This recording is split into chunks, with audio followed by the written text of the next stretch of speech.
Hola, yo soy Drash y bienvenidos a otro video a raíz del Gogayo. En caso de que no sepas lo que es, te invito a darle clic al icono que acaba de aparecer en la esquina superior derecha de la pantalla. No es que quiera ser pesado, pero quizás este video lo vea más gente de lo normal y, bueno, cosas. Hace un tiempo me pegó un vicio muy fuerte con el juego de Sabers para PlayStation 2, lo que dio lugar no solo a una serie de directos, sino también a un video de curiosidades, donde mencioné que ubicar cronológicamente al título era un tanto complicado, lo que nos llevó a este video. Pero antes es importante explicar lo siguiente. Como sabrán, Digimon está compuesta de un multiverso, lo que implica infinitas posibilidades y a su vez diversas conexiones o referencias entre productos. Con la popularización de Digimon Adventure, la franquicia no tenía muy bien pensado cómo integrar todo este multiverso a sus productos en general, de cara a, bueno, el consumidor casual.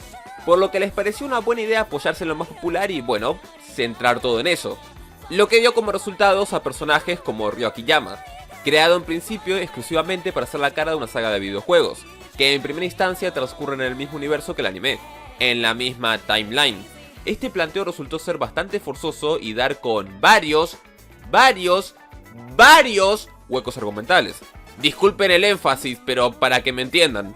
Uno de ellos es que técnicamente el Bimon de Daisuke fue compañero de Ryo y que este ya conocía a Ken y a Wormmon. Y claro, nadie menciona un carajo de esto en todo el anime de 02. Salvo por un flashback que solo dejó confundir a la audiencia que no sabe nada de los videojuegos. Porque para más Inri, estos juegos nunca llegaron a Occidente, por lo cual los únicos que podían entender la referencia eran, bueno, el público japonés. En el futuro la franquicia cambiaría este enfoque al siguiente: usar al mismo cast de personajes para el resto de productos de esa generación. Esto se ve más que nada en la generación de Cross Wars y Digimon Universe, donde tenemos anime, manga y videojuego con los mismos personajes en el mismo universo, pero en diferentes timelines donde los eventos se dan de otras formas, dando como resultado situaciones y personajes diferentes, pero compartiendo cosas en común que permiten un fácil seguimiento para el consumidor. Esto nos lleva a Digimon Sabers Another Mission, la segunda timeline de Sabers, siendo el anime la primera y la película del Burst Mode la tercera. Debido a que nunca volví a tocar el título después de quedar traumado a mis 9 años hasta, bueno, ahora, mi percepción del mismo era que simplemente se trataba de una historia donde los eventos se desarrollaban de forma diferente al anime y ya está. Pero resulta que es un tanto más complicado. Verán, productos como el juego de Cross Wars o el de Universe pueden funcionar de manera independiente al anime. Es decir, te proporcionan una introducción sólida de modo que solo dependas de ese producto. Lo mismo con los mangas de ambas generaciones. No hace falta que te veas el anime para que puedas entender el manga y viceversa. Pero el juego de Sabers es diferente, ya que el mismo da por sentado que tenemos cierto conocimiento del contexto. Si lo jugás, lo primero que pensarías es que en esta timeline Kurata no existe, porque no lo mencionan nunca y si existiera debería ser un antagonista. Sin embargo, sí existe y sabemos esto porque está Ikuto, y todo el arco argumental de este personaje depende en gran medida de Kurata. Pero no solo está este dato, sino que el juego tiene varias referencias a dicho arco. En el perfil del propio Ikuto, en el hecho de que le preguntan a Kosaburo si su Bishomon es el mismo que el de la hermana de Masaru. Posteriormente los personajes explican que Bishomon murió narrando las mismas circunstancias del anime. Y el hecho más evidente de que antes de pelear con el jefe opcional Mercurimon, se menciona al otro Mercurimon y se dice que este murió. Por lo que la pregunta es, ¿qué diablos ocurrió y dónde carajos está ubicado todo esto? En primera ya dejamos en claro que el arco de Kurata ocurrió. Pero, y acá está lo importante, este arco sufrió diferencias. La más fundamental es que Kurata nunca logró despertar a Belphemon. ¿Por qué sabemos eso? Porque cuando los personajes se encuentran con este es la primera vez que ven al mismo. En adición a esto, nunca se toparon con Bancho Leomon por el mismo motivo. Y los Digivice IC normales jamás explotaron. Todo eso, sumado a la existencia de Tsukasa Kagura, Yuma, Kosaburo, Nita y su hija, dan como resultado todos los eventos que se desarrollan en este juego. Los cuales, por cómo están planteados, son literalmente una secuela alterna reemplazando el arco de los Russian Knights por los Demon Lords. Lo que me lleva a mi último y más grande punto. Puede que la historia del juego fuera en realidad un arco que se tuviera planeado para el anime. Y no estoy demente. Bueno, sí, pero tengo motivos. ¿Sabían cómo fue posible que nos spoileáramos todos los Admon que iban a salir en Digimon Universe e incluso quiénes iban a ser los antagonistas?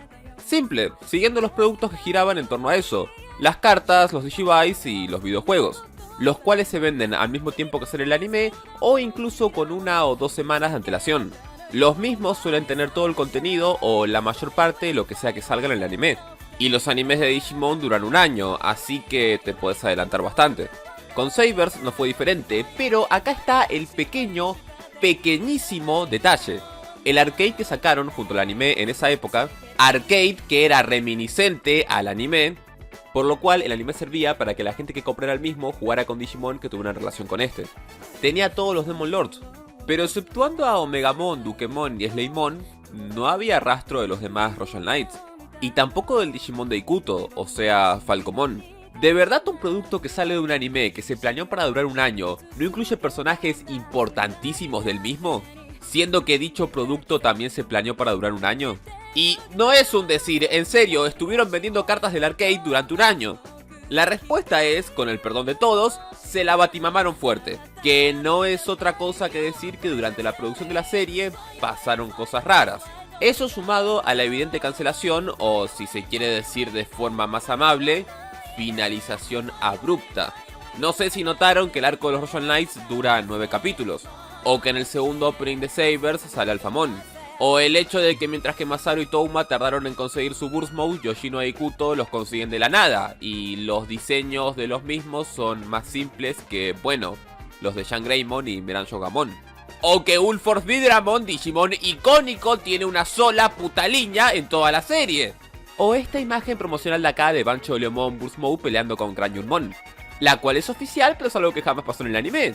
Todo esto puede que sean, puede porque claro, no significa nada, pequeños, leves indicios de que claramente Sabers se canceló. No sé si todo esto terminó afectando al videojuego también, porque pese a que lo considero mucho mejor que el arco de los Royal Knights, al igual que ese, concluye de forma abrupta, sin dar un final satisfactorio, lo cual es triste.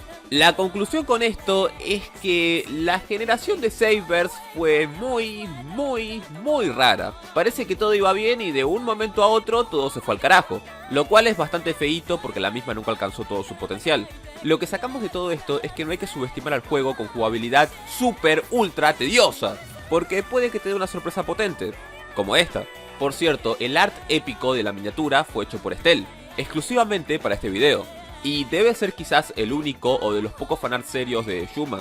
Pero de verdad, este juego no tiene nada de cariño, y la mayoría ni siquiera sabe que existe o reconoce a sus personajes exclusivos. Así que me pareció que merecía cariño y un toque especial. Es más, si al igual que a mí les gustó mucho la ilustración de Estelle, abajo en la descripción tienen fondos de pantalla para que, bueno, lo utilicen y todo eso. Para finalizar, si quieren más contenido del estilo, por favor apoyen el Gogayo.